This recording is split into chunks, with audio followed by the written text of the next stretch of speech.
মার মনটা নরম হয়ে গেছে। মা চোখের পানি পালায় কান্দে। খাইরে আমার ছেলেটা বুঝলো না কেন সে অন্য ধর্ম গ্রহণ করলো। আমার ছেলেটারে আমি নিজের হাতে তালা লাগায়া বন্ধ করে দিলাম। অনেক দিন ধরে আমার সন্তানটারে আমি দেখি না। মার মন যখন নরম হয়ে গেছে, মা এবার ঘরের কাছে চলে গেছে।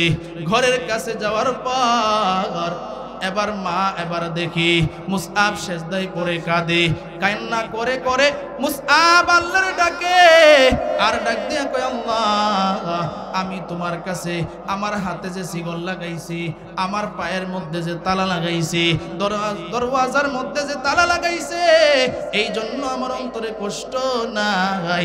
আমার কষ্ট একটাই, আমি নবীর দরবারে গিয়া কোরআন তেলাওয়াত শুনতে পারতেছি না।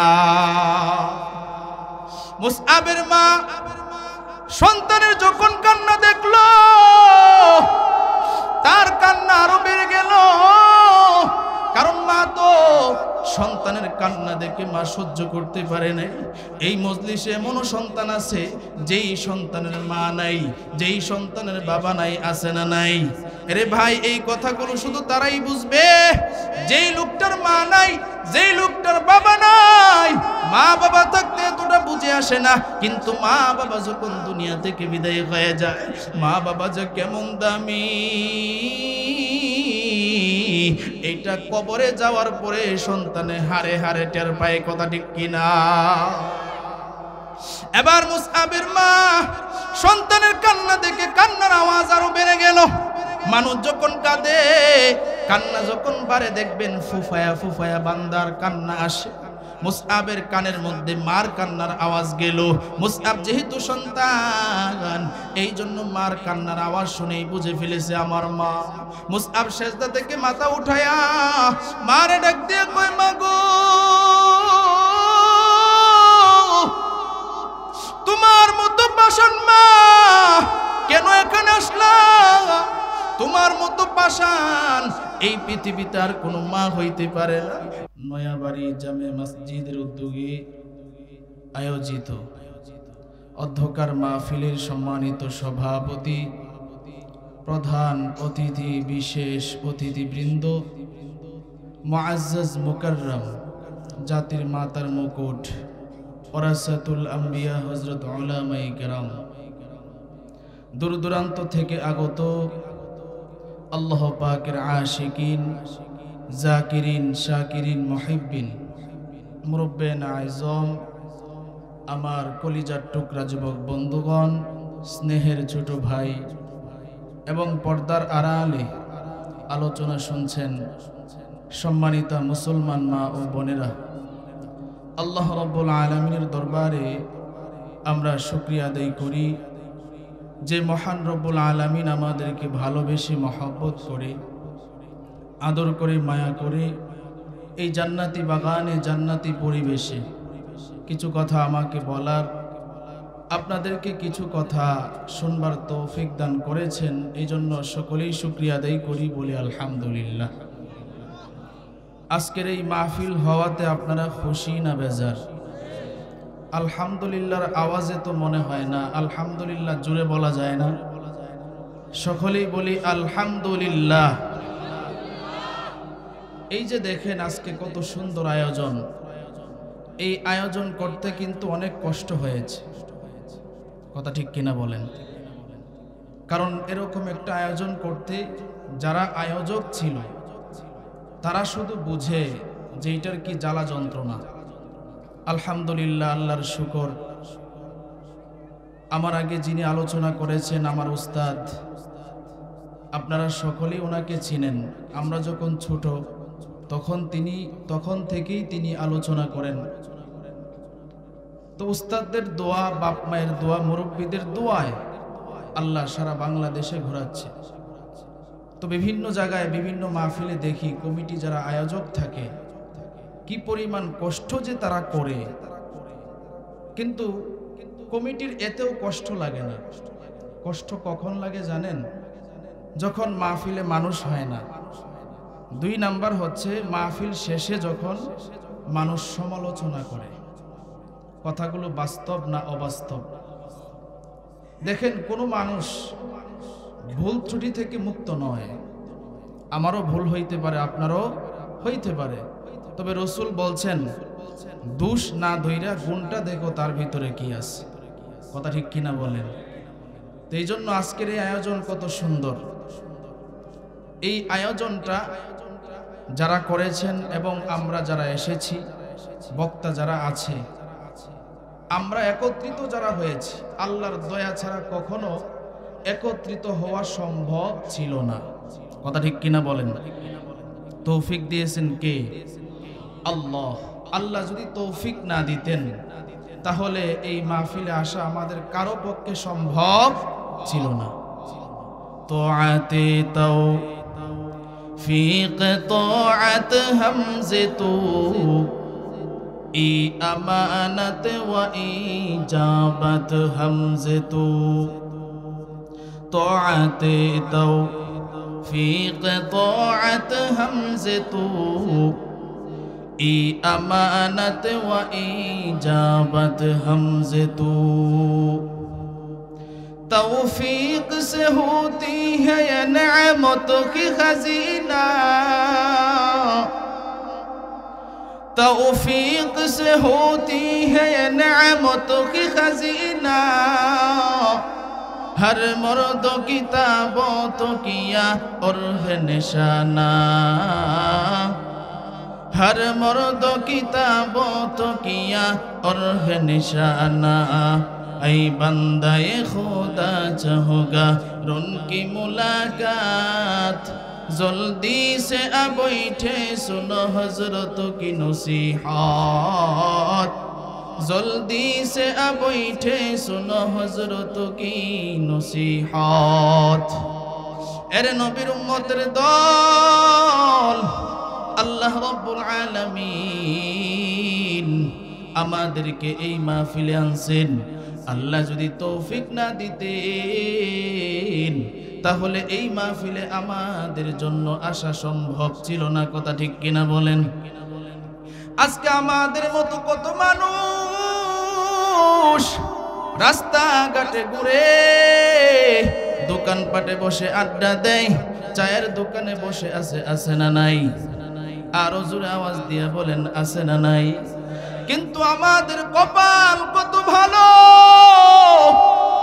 এমন একটা দামি জায়গায় আসলাম যেই জায়গার মধ্যে পৃথিবীর শ্রেষ্ঠ কিতাব কোরআনে কারীম, কোরআনে কারীমের আলোচনা শুনতে পারতেছি। কথা ঠিক কিনা?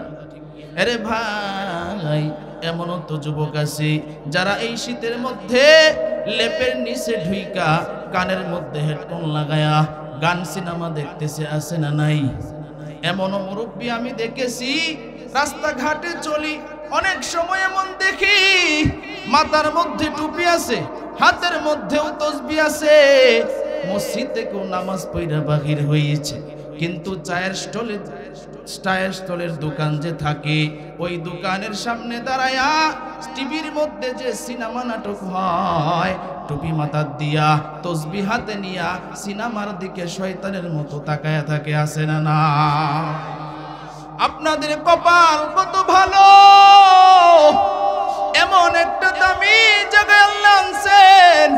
পয়গম্বর জানায়া দিয়েছেন, এই দামি জায়গায় যারা আসবে, যারা আলোচনা করবে, যারা আলোচনা শুনবে, নবী ডাক দিয়া কয় তিন দলের সগীরা গুনাহ আল্লাহ মাফ করে দেয়। শুধু তাই নয় রে ভাই, আল্লাহ রাব্বুল আলামিন জানায় দেয় এই মাহফিল শেষ পর্যন্ত যারা থাইকা দোয়া করে বাড়িতে যাবে, তাদের তওবা যদি আল্লাহর কাছে কবুল হয়, শুধু যে সগীরা গুনাহ মাফ হবে বিষয়টা তা না, আল্লাহ রাব্বুল আলামিন জীবনের সমস্ত গুনাহগুলি মাফ করে দিবে। চিন্তা করে দেখেন, আমরা এখানে যারা আসলাম, এত নিয়ামত পাওয়ার পরেও আজকে আমাদের ভিতরে শুকরিয়া নাই। কথা ঠিক কিনা? আরো জোরে আওয়াজ দিয়ে বলেন ঠিক কিনা? আজকে আমরা এখানে যারা আছি, আমরা সকলেই তো মানুষ, দেখতে তো মানুষ, কিন্তু আসলে কতটুকু গুণগত মানুষ হইতে পারলাম? নবীজি ডাক দিয়া কয়, গুণগত মানুষ হওয়া লাগবে, এমন মানুষ হওয়া লাগবে যেন তোমার নামটা আসমানে আলোচনা হয়। সুবহানাল্লাহ। আজকে কত নিয়ামত আমরা পাইলাম। আল্লাহ তো আমাদেরকে বিনা দরখাস্তে মানুষ বানাইছে। মানুষ বানানোর পর আল্লাহ রাব্বুল আলামিন আমাদেরকে মুসলমানের ঘরে জন্ম দিয়েছি। মুসলমানের ঘরে জন্ম দেওয়ার পরেও কিন্তু আল্লাহ শেষ করেন নাই। আল্লাহ রাব্বুল আলামিন এরপরে এমন একটা দামি নিয়ামত আল্লাহ দান করেছেন, আখিরি জামানার পয়গম্বরের উম্মত বানাইছেন। কথা ঠিক কিনা বলেন? যেই নবীর উম্মত হওয়ার জন্য অন্য নবীর আল্লাহর কাছে দরখাস্ত জানায়, ওগো আল্লাহ আমারে তুমি নবী না বানাইয়া আখিরি জামানার পয়গম্বরের উম্মত বানাও। তাহলে চিন্তা করে দেখেন কেমন দামি নবীর উম্মত আল্লাহ আমাদেরকে বানাইছে। পয়গম্বর ঈসা আলাইহিস সালাতু ওয়াস সালাম আল্লাহর ডাক দিয়ে কয়, আল্লাহ আখিরি জামানার পয়গম্বরের উম্মত হতে চাই। পয়গম্বর মূসা আলাইহিস সালাতু ওয়াস সালাম আল্লাহর ডাক দিয়ে কয়, আল্লাহ আখিরি জামানার পয়গম্বরের উম্মত হতে চাই।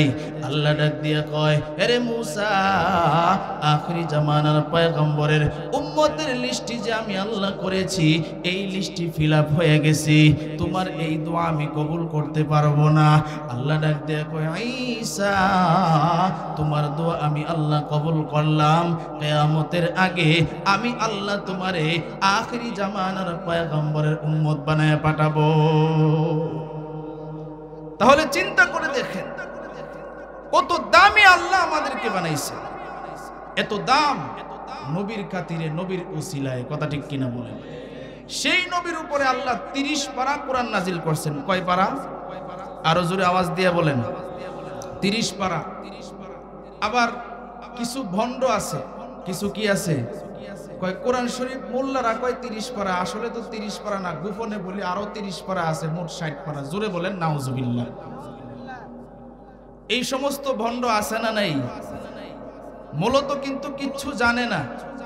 এখন তো আলহামদুলিল্লাহ স্বাধীন দেশ, এখন উল্টাপাল্টা বলবা আর গোপনে মারেফতের মাইর খাইতে পারবা। কথা ঠিক কিনা বলেন? কারণ ইসলাম নিয়ে চিনিমিনি যে করবে এখন আর ছাড় দেওয়া হবে না, আগেও ছাড় দেওয়া হয় নাই। কারণ উলামায়ে কেরাম যারা হকের উপরে আছে, তাদের জেল জুলুম যত কিছুই হোক না কেন, উলামায়ে কেরাম হকের কথা বন্ধ করে নাই। আল্লামা মামুনুল হক সাহেব সহ যত উলামায়ে কেরাম হকের কথা বলেছে, জেল জুলুম অত্যাচার তাদের হয়েছে, এরপরেও জেলখানায় থেকে বাঘের বাচ্চার মতো হুঙ্কার দিয়েছে। কথা ঠিক কিনা বলেন? এই জন্য আউল বাউল সাউল যারা আছো, এখন বর্তমানে ইসকনের নাম দিয়ে যারা মনে করতেছো ভারতের দাসত্ব করবা আর ভারতের রাজ এই দেশে কায়েম করবা, আমাদের একজন অ্যাডভোকেট যিনি এই স্বাধীনতা যে হয়েছে, এই স্বাধীনতার একজন সমন্বয়ক ছিল, তাকে গত 2 দিন আগে তারা আন্দোলনের নামে তারে ধরে নিয়ে জবাই করে হত্যা করেছে। আমি মাননীয় সরকার যিনি এখন আছেন ওনার কাছে আবদার জানাবো, যে সমস্ত ইসকনের বাচ্চারা, সন্ত্রাসীর বাচ্চারা এই মুসলমানের দেশে মুসলমানের সন্তানকে গলা কেটে হত্যা করে, তাদের বিচার যদি এই দেশে না হয় তাহলে আবারও আমরা মাঠে নেমে আন্দোলন শুরু করব। কথা ঠিক কিনা বলেন? কারণ মুসলমান ছাড় দেওয়ার জাতি না। কথা ঠিক কিনা বলেন? তবে মুসলমান সহানুভূতি দেখায়, মুসলমান সহানুভূতি দেখায়, ইনসাফ করে। কেমনে বলবেন হুজুর, কেমনে করে? দেখেন না, দেশ স্বাধীন হওয়ার পরে আলেম ওলামা পর্যন্ত মন্দির পাহারা দিছে। আপনারা দেখেন নাই? আলেম ওলামা সহ মন্দির পাহারা দিছে। মন্দির পাহারা দিছে তার মানে এটা নয় যে মন্দির সমর্থন করে, মূর্তি সমর্থন করে। না না, আমরা তো এক আল্লাহ বিশ্বাসী। তবে আমরা মনে করেছি আল্লাহ তো বলছেন ধর্ম যার যার, আর প্রত্যেক এলাকায়, প্রত্যেক দেশে, প্রত্যেক গোত্রে যারা ধর্ম নিয়ে, যার যার ধর্ম নিয়ে আছে তাদেরকে সুরক্ষা দিতে হবে। এই জন্য মূলত আমরা ইনসাফের দিক দিয়ে সহানুভূতি দেখায়া তাদের মন্দিরগুলা পাহারা দিয়েছি। তারা মনে করেছে যে যা মন চায় তাই করবে। 95% মুসলমানের দেশে যদি মুসলমানের কোরআন নিয়ে কথা বলা হয়, মাদ্রাসা নিয়ে কথা বলা হয়, মসজিদ নিয়ে কথা বলা হয়, আলেম ওলামার উপরে আঙ্গুল তোলা হয়, তাহলে এই আঙ্গুল ভেঙে দেওয়া হবে। কথা ঠিক কিনা বলেন? কাউকেই ছাড় দেওয়া হবে না। মনে রাখতে হবে, আলেম ওলামা আগে যেভাবে হুঙ্কার দিয়েছে এখনো ঠিক এইভাবেই হুঙ্কার দিবে। এইরকম আরো যদি স্বৈরাচার হয়, ওলামায়ে কেরামের মুখ বন্ধ করতে পারবে না। জেল জুলুম অত্যাচার যাই হোক না কেন ফাঁসির কাস্টে জ্বলবে, এরপরও ওলামায়ে কেরাম কথা বন্ধ করবে না। কথা ঠিক কিনা বলেন? আপনারা কে কে রাজি আছেন হকের পক্ষে কথা বলতে? হাত তুলে আল্লাহর দেখায় দেন।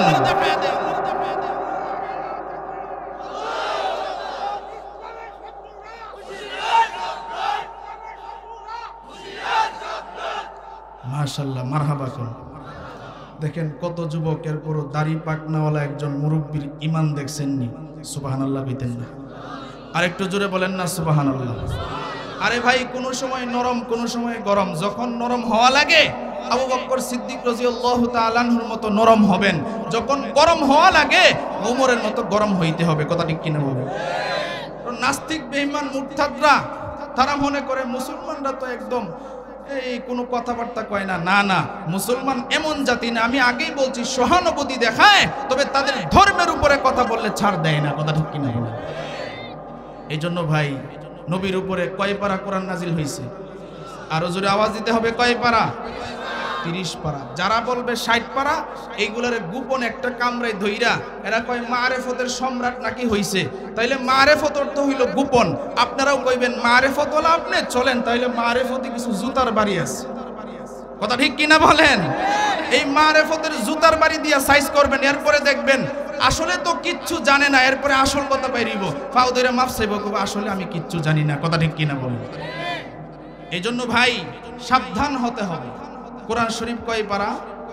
আরো জোরে আওয়াজ দিতে হবে। কয় পারা? আল্লাহ এই কোরআনের মধ্যে আমি যে আয়াত কানা তেলাওয়াত করেছি, আল্লাহ বলেন লাকাদ কানা লাকুম ফি রাসূলিল্লাহি উসওয়াতুন হাসানাহ।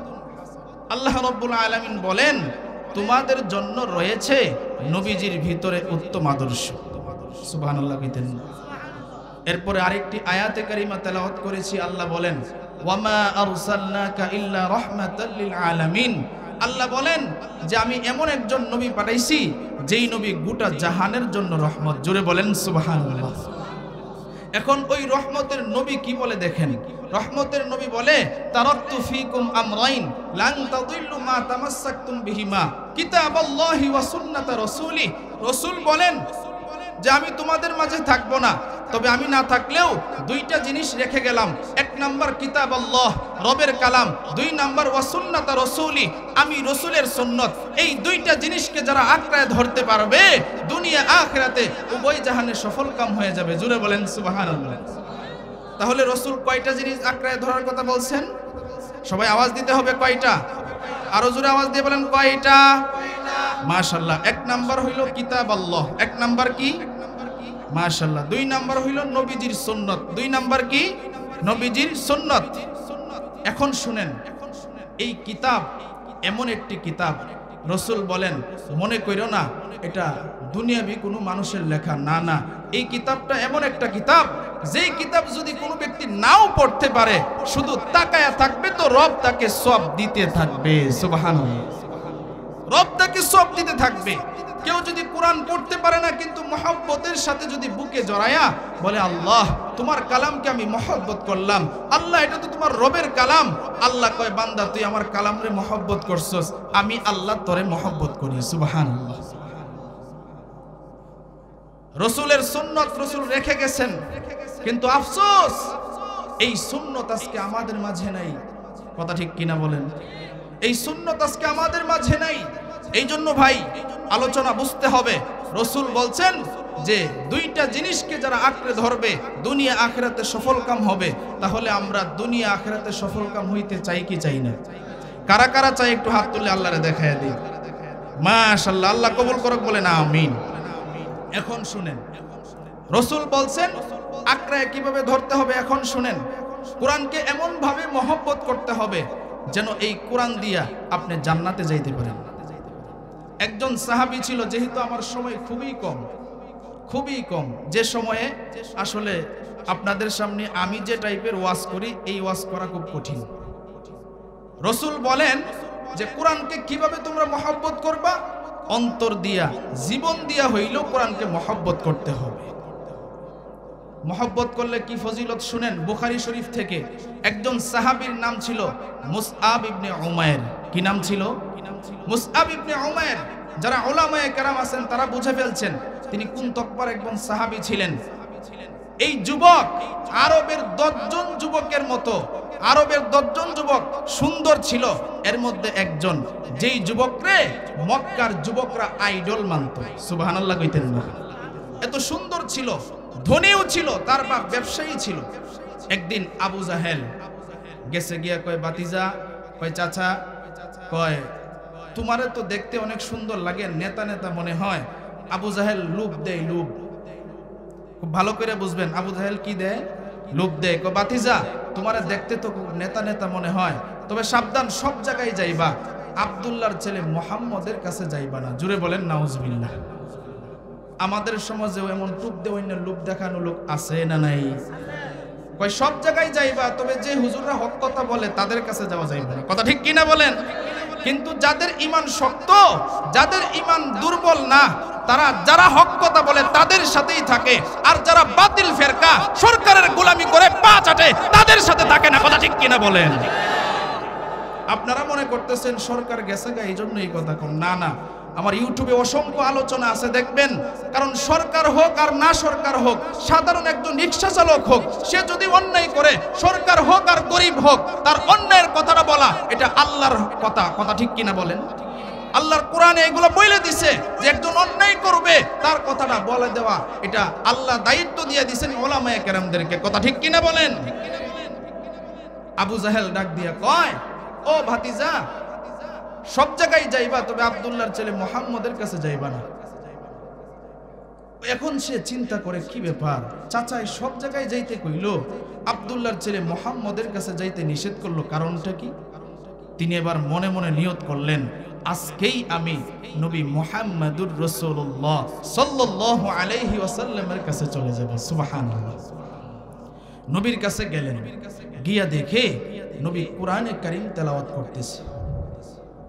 কারণ কোরআন তেলাওয়াত তো এমন মজা, ইমাম সাহেবরা প্রতি নামাজের মধ্যে সূরা ফাতিহা তেলাওয়াত করে কি করে না?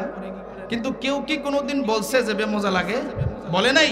বেমজা লাগে এই কথা কেউ বলে নাই, কারণ কোরআন তো রবের কালাম, বেমজা লাগবে না।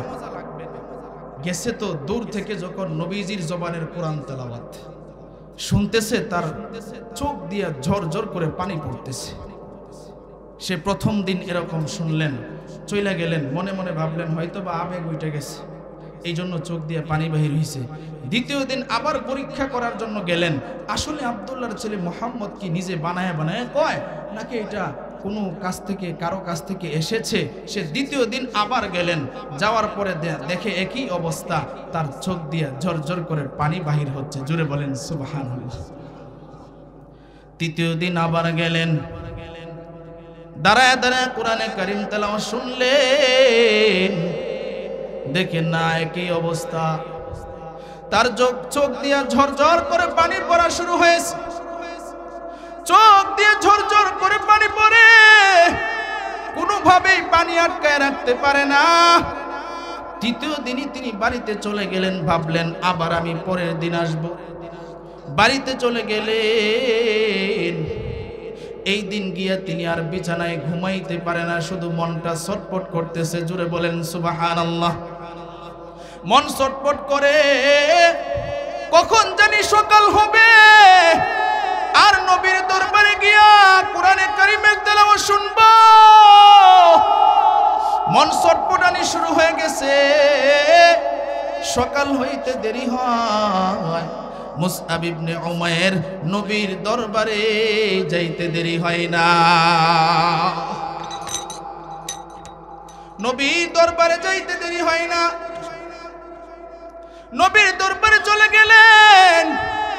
নবীর দরবারে যাওয়ার পর এবার নবী নিজের চোখে দেখতেছে একটা যুবক দূরে দাঁড়ায়া দাঁড়ায়া কোরআনে কারীমের তেলাওয়াত শুনতেছে, তবে নবী যুবকটাকে চিনতে পারতেছে না। নবী এবার একজন সাহাবীরে বলল, ও এই সাহাবী তাকায় দেখ, দূরে একটা যুবক দেখলাম আজকে 4 দিন ধরে আসে আর যায়, খোঁজ নিয়ে দেখ ওই লোকটা কি, তার পরিচয়টা কি, তারে আমার কাছে নিয়ে আয়। একজন সাহাবী গেল, গিয়া কয় ভাই নবী আপনারে ডাকছে, নবীর কাছে যাওয়ার জন্য আপনারে বলছি।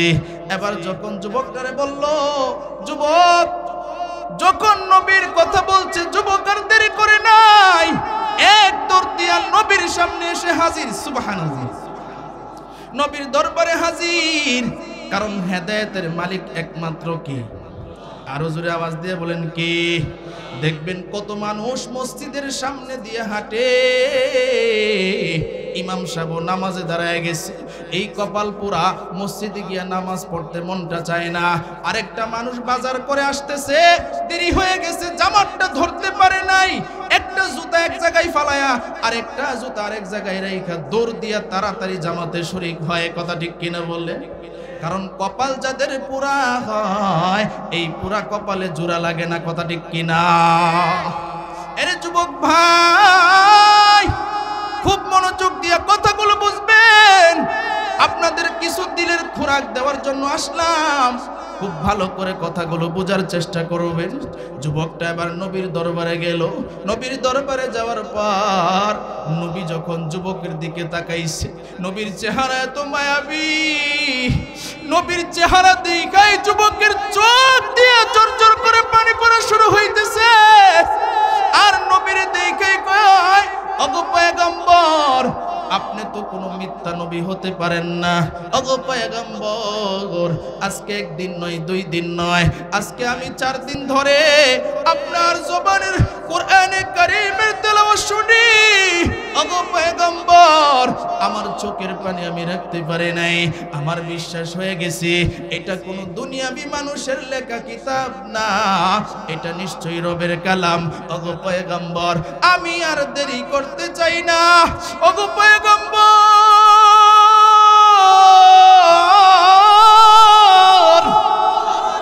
আমার এক্ষুনি কালিমা পড়ে মুসলমান বানায় দেন। নবী ডাক দিয়ে কয়, আরে যুবক, ঠিক আছে আমি তোমারে কালিমা পড়ায় মুসলমান বানায়া দিলাম, কিন্তু সাবধান, তুমি যে ঈমান আনছো, এই ঈমান আনার কথাটা কিন্তু বাড়িতে বলতে পারবা না। দেখবেন বাপ মায়ে যদি একটা কথা নিষেধ করে, সন্তান যদি এই কথাটা এই কাজটা করে, সন্তান ঠিকই কিন্তু বিপদে পড়ে। কথা ঠিক কিনা বলেন? কারণ মুরব্বীদের কথা অনেক দামি। মুরব্বী যারা আছে, অনেক সন্তান এমন আছে দেখবেন যেই সন্তানগুলা কয় এরা আগের যুগের মানুষ, বাপ মারে কয় নাউজুবিল্লাহ বিতেন বেশি বুঝে সন্তান, কয় আমার বাপ মা আগের যুগের মানুষ, বেশি একটা বুঝে না। এমন সন্তান আছে না নাই? আর যারা আদবলা সন্তান, না না আমার বাবা একটা কথা বলছে, যদিও আমার বাবার কথাটা ভুল হয়, আদবের সাথে সন্তান বাবারে ডাক দিয়ে কয় আব্বা জান, আপনি যেটা বলছেন সেটা হয়তো বা এইভাবে না হইয়া এইভাবে হবে। কথা ঠিক কিনা বলেন? এই জন্য এটা হইল আদবলা সন্তানের কাজ। আর যেই সন্তান বেয়াদব হয়, ওই সন্তান বাপ মার সাথে বেয়াদবি করে আসে না। না, মুসআব রে ডাক দিয়ে কই সাবধান, তুমি ঈমান আনার কথাটা বাড়িতে জানাইবা না, আমার দরবারে প্রতিদিন আসবা, কোরআন সুন্নাহ শিখবা। মুসআব ডাক দিয়া কয় পয়গম্বর, ঠিক আছে আমি বাড়িতে জানাবো না। মুসআব এবার বাড়িতে চলে গেলেন। এবার নবীর দরবারে আসে, কোরআন সুন্নাহ শিখে আবার বাড়িতে চলে যায়। এইভাবে যখন আসা যাওয়া করে, সংক্ষেপ করে রে ভাই, এবার একদিন যখন নবীর দরবার থেকে যায়, ইমানের ভিতরে জ্বালাতন শুরু হয়ে গেছে, ইমানের জ্বালা শুরু হয়ে গেছে। মুসআব নিজের নিজে কয়, আমি যে কালিমা পড়লাম, আমি যে আল্লাহর এক হিসাবে সাক্ষ্য দিলাম, আমি যে নবীর এক হিসাবে সাক্ষ্য দিলাম, এটা তো মিথ্যা নয়। আমি যেই ধর্ম গ্রহণ করেছি সেই ধর্ম তো মিথ্যা ধর্ম নয়। আমি যে কিতাব শিখতেছি এই কিতাব তো মিথ্যা কিতাব নয়, সুতরাং বাড়িতে বললে কি হবে। তার ভিতরে যখন এরকম জ্বালা যন্ত্রণা শুরু হয়ে গেছে, মনে মনে নিয়ত করলেন আজকে বাড়িতে গিয়া আমি গোপন কথাটা প্রকাশ করে দিব। বাড়িতে গিয়া গোপন কথাটা প্রকাশ করব। মুসআব বাড়িতে চলে গেলেন, বাড়ির সামনে গিয়া মারে ডাক দিছে, মা গো তাড়াতাড়ি ঘরের বাহিরে আসো।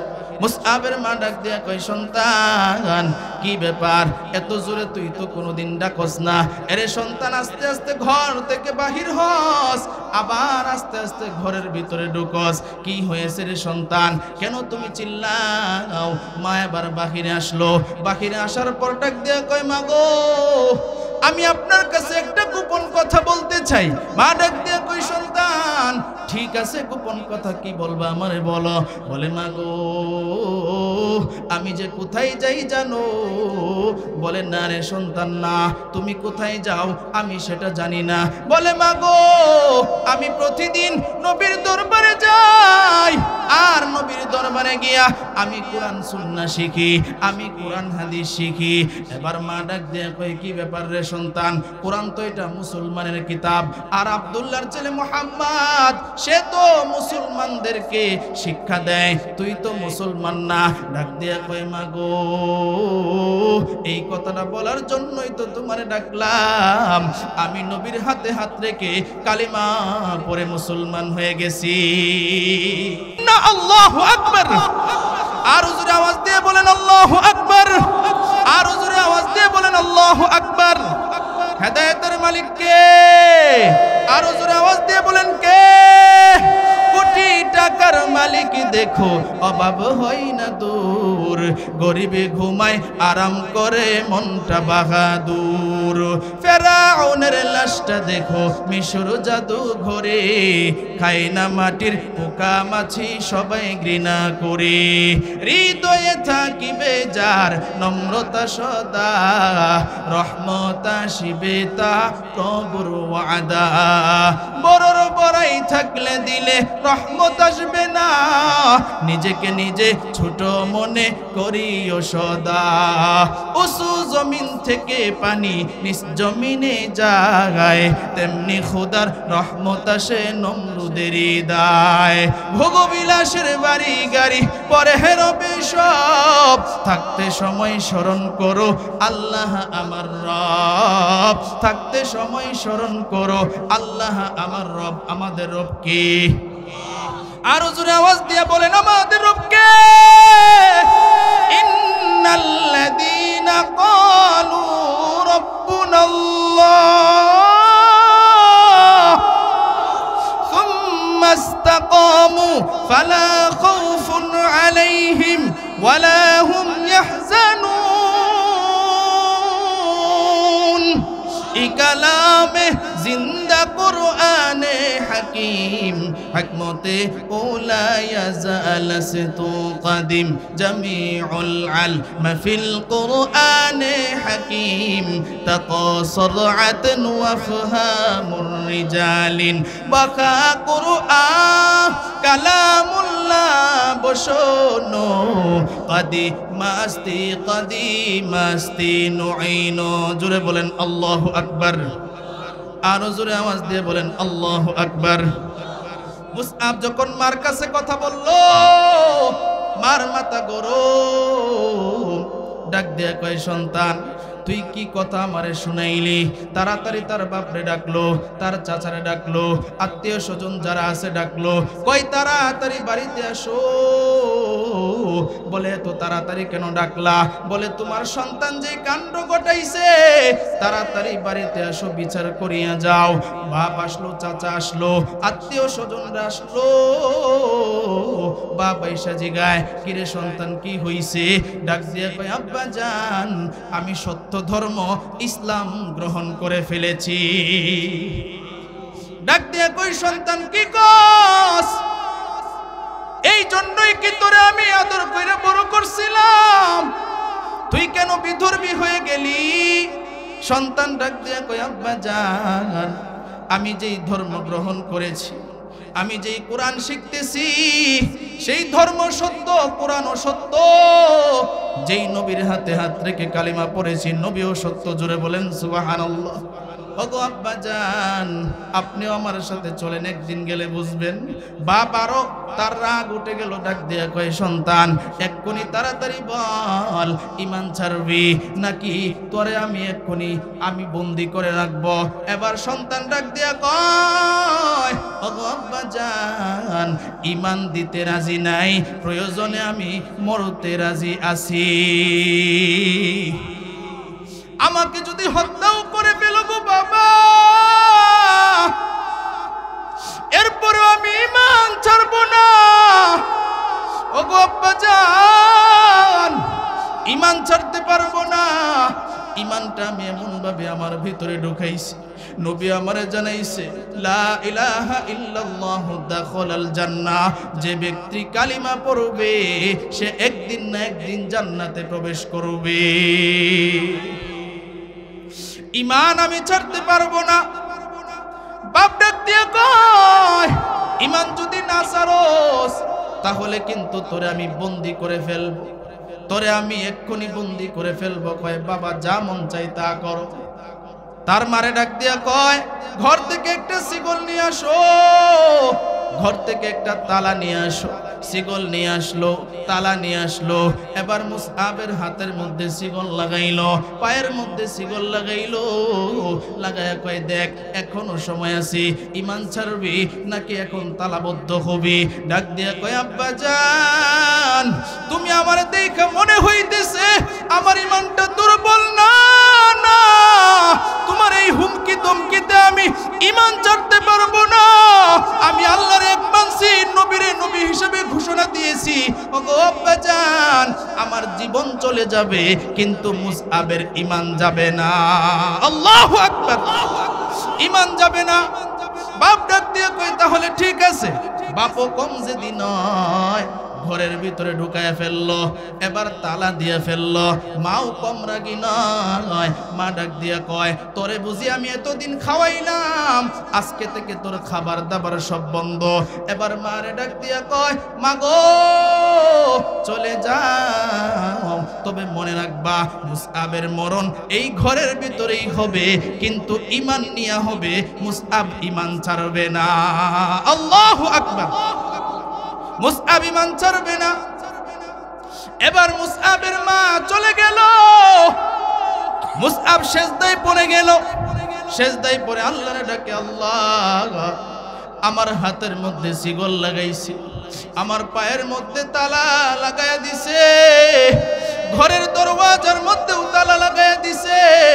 ওগো আমার আল্লাহ, আমার অন্তরে কষ্ট নাই, তবে আল্লাহ তোমার কাছে একটাই আমার চাওয়া। ওগো আমার রব, আমি নবীর দরবারে আজকে থেকে যাইতে পারবো না। নবীর জবানের কোরআন তেলাওয়াত এত মজা আমার কাছে লাগে, নবীর জবানের কোরআন তেলাওয়াত আমি যদি শুনতে না পারি,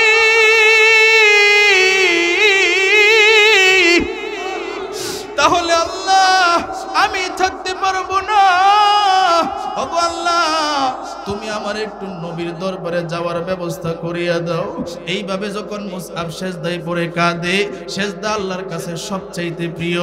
জিবরাইল আলাইহিস সালাতু ওয়াস সালাম বর্ণনা করেছেন, পৃথিবীর মধ্যে যে বৃষ্টি হয়, এই বৃষ্টি আমি জিবরাইল গণনা করতে পারি। কোন এলাকায় কয় ফোঁটা বৃষ্টি পড়ল, কোন মহল্লায় কয় ফোঁটা বৃষ্টি পড়ল, কোন দেশে কয় ফোঁটা বৃষ্টি পড়ল। তবে কোন যুবক যদি সেজদায় পড়ে রবরে ডাকে, আল্লাহ, একবার ডাক দেন না আল্লাহ, আরেকবার ডাক দেন না আল্লাহ। সেজদায় পড়ে যদি আল্লাহরে ডাকে, জিবরাইল ডাক দিয়া কয়, ওই যুবক রে সেজদায় পড়ে রবরে ডাকার কারণে কি পরিমাণ সওয়াব যে দিবে আমি জিবরাইল বৃষ্টির গণনা করতে পারি, কিন্তু সেজদার সওয়াবের গণনা আমি জিবরাইল করতে পারি না। সেজদায় পড়ে মুসআব কাঁদে, আল্লাহ ডাক দিয়া কয়, এই ফেরেশতা দেখ আমার বান্দা কেমন কোরআন পাগল, আমার বান্দা কেমন নবী পাগল, কোরআনের জন্য সে কত মায়া করতেছে, আমার কাছে চাইতেছে, কোরআনের জন্য কান্না করতেছে। ও ফেরেশতা, আমার বান্দারে আমি সাহায্য করব। আল্লাহ রাব্বুল আলামিন মুসআবরে সাহায্য করলো। কিভাবে সাহায্য করলো? আল্লাহ রাব্বুল আলামিন মুসআবের মার মনটা নরম করে দিছে। জোরে বলেন সুবহানাল্লাহ। হুজুর আয়া পড়ছে, হুজুর আয়া পড়ছে না, 10টা পর্যন্ত সময় তো, কারণ আমি নিজে যেহেতু বক্তা জানি আরেকজন বক্তা স্টেজে বৈশা রাখাটা ঠিক না। কি বলছি বুঝছেন? জন্য যেহেতু কমিটির সিদ্ধান্ত যেভাবে দেওয়া হয়েছে সেইভাবেই ভালো, কারণ একজন বক্তার টাইম আমি যদি বেশ ও আচ্ছা আচ্ছা আচ্ছা, তাহলে ঠিক আছে, চলবে তো ইনশাআল্লাহ। কারা কারা চলার পক্ষে হাত তুলে আল্লাহরে দেখায়া দেন তো। নারায়ে তাকবীর, আরো জোরে নারায়ে তাকবীর। আজকের মাহফিল, আজকের মাহফিল মাশাআল্লাহ, আল্লাহ কবুল করুক। সকলেই বলেন আমিন। সাহায্য করছেন কে? আরো জোরে আওয়াজ দিয়ে বলেন কে? এখনো যদি আমরা রবের কাছে চাই, আমাদেরকে সাহায্য করবে কি করবে না? আরো জোরে আওয়াজ দিয়ে বলেন করবে কি করবে না? রব সব সময় বান্দার দিকে তাকায়া থাকে। আমরা যারা এখানে আছি আমরা তো নিতে পছন্দ করি, কিন্তু এমন রব আমরা পেয়েছি যেই রব দিতে পছন্দ করে। জোরে বলেন সুবহানাল্লাহ। আমরা নিতে পছন্দ করি, আমরা মানুষের দিতে এতটা পছন্দ করি না যতটুকু নিতে পছন্দ করি। কিন্তু রব ডাক দিয়া কয়, বান্দা আমি সব সময় তোর মুখের দিকে তাকায়া থাকি, দেখি তো আমি আল্লাহর কাছে তুই জবানটা নাড়ায়া চাস কিনা। জোরে বলেন সুবহানাল্লাহ। আল্লাহ তাকায়া থাকে, আল্লাহ ডাক দিয়ে কয় আমি তার মার মনটা নরম করে দিছি। বুখারী শরীফের হাদিস বলতেছি, বানানো ঘটনা নয়। মার মনটা নরম করছে। মা তো সন্তান পেটে ধারণ করছে, কারণ সন্তান যতই খারাপ হোক কিছুক্ষণের জন্য দেখবেন মা রাগ করে, বকা দেয়, গালিগালাজ করে, কিন্তু একটা সময়ে এমন হয় যে মা গোপনে অন্য রুমে বৈশা বৈশা ওই ছেলের জন্যই কাঁদে। কথা ঠিক কিনা? ওই ছেলের জন্যই কাঁদে, হাইরে আমার ছেলেটা বুঝলো না। কথা ঠিক কিনা বলেন?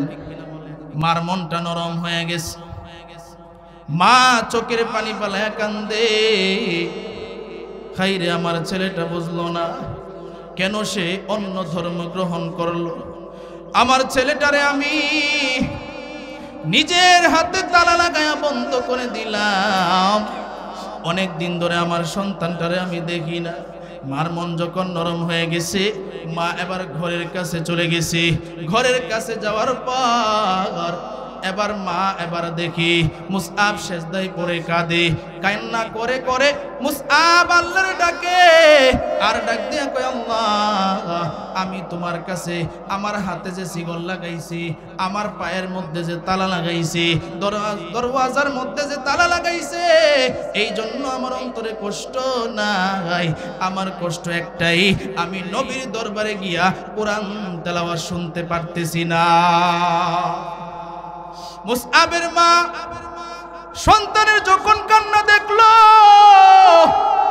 তার কান্না আরো বেড়ে গেল, কারণ মা তো সন্তানের কান্না দেখে মা সহ্য করতে পারে নাই। এই মজলিসে এমনও সন্তান আছে যেই সন্তানের মা নাই, যেই সন্তানের বাবা নাই। আছে না নাই? আরে ভাই, এই কথাগুলো শুধু তারাই বুঝবে যেই লোকটার মা নাই, যেই লোকটার বাবা নাই। মা বাবা থাকতে এতটা বুঝে আসে না, কিন্তু মা বাবা যখন দুনিয়া থেকে বিদায় হয়ে যায়, মা বাবা যে কেমন দামি এইটা কবরে যাওয়ার পরে সন্তানে হারে হারে টের পায়। কথা ঠিক কিনা? এবার মুসআবের মা সন্তানের কান্না দেখে কান্নার আওয়াজ আরো বেড়ে গেল। মানুষ যখন কাঁদে, কান্না যখন বাড়ে, দেখবেন ফুফায়া ফুফায়া বান্দার কান্না আসে। মুসআবের কানের মধ্যে মার কান্নার আওয়াজ গেল। মুসআব যেহেতু সন্তান, এই জন্য মার কান্নার আওয়াজ শুনেই বুঝে ফেলেছে আমার মা। মুসআব সেজদা থেকে মাথা উঠায়া মারে ডাক দিয়ে কয়, মা গো, তোমার মতো পাষাণ মা কেন এখানে আসলা? তোমার মতো পাষাণ এই পৃথিবীতে আর কোনো মা হইতে পারে না। নিজের গর্ভধারিত ছেলেরে তুমি তালা লাগায়া বন্ধ করে ফেলছো, খাবারটা পর্যন্ত দেও না। এখান থেকে তুমি চলে যাও, এখানে কেন আসছো? কেনই বা কান্না করতেছো? মা ডাক দিয়ে কই, সন্তান আর তুই আমারে লজ্জা দিবি না? এরে সন্তান, তোরে একবার না দেখলে আমি থাকতে পারি না। তোরে একবার খাবার না খাওয়াইতে পারলে, আমি একবার খাবার তোরে না খাওয়াইতে পারলে আমি থাকতে পারি না। এরে সন্তান, আজকে তুই আমার কাছে যা চাবি আমি তারে তাই দিয়ে দিব। জোরে বলেন সুবহানাল্লাহ। আল্লাহু আকবার। আমাদের ভাই আসছেন, আমাদের কেন্দ্র থানার গর্ব হযরত মাওলানা তরিকুল ইসলাম নুরানী সাহেব। সকলেই বলেন মারহাবা। নারায়ে তাকবীর, নারায়ে তাকবীর। হযরত মাওলানা তরিকুল ইসলাম নুরানী সাহেব, জুড়ে বলেন মারহাবা। আল্লাহ যত দায়ী আছে, যত আলেম উলামা এত কষ্ট করে শীতের মধ্যে সারা বাংলাদেশ নয় সারা পৃথিবীর মধ্যে যারা কথা বলে, আল্লাহ সকল দায়ীকে কবুল করুক। সকলেই বলেন আমিন। আল্লাহ সকল মুসলমানদেরকে, সারা বিশ্বে যারা মুসলমানরা আছে যারা নির্যাতিত হইতেছে, আল্লাহ সকল মুসলমানদেরকে হেফাজত করুক। সকলেই বলেন আমিন। প্রিয় ভাইয়েরা আমার, সময় সংকীর্ণতার কারণে সামনে আগানো যাচ্ছে না। আল্লাহ সকলকে এই কথাগুলির উপর আমল করার তৌফিক দান করুক। সবাই আমার জন্য দোয়া করবেন তো ইনশাআল্লাহ। তবে কথা হলো, একজন উঠবেন না, উঠলে খারাপ দেখা যায়। আরেকজন আলোচক আলোচনা করবে। সকলে ইনশাআল্লাহ বসেন। আসসালামু আলাইকুম ওয়া রাহমাতুল্লাহি ওয়া বারাকাতুহু।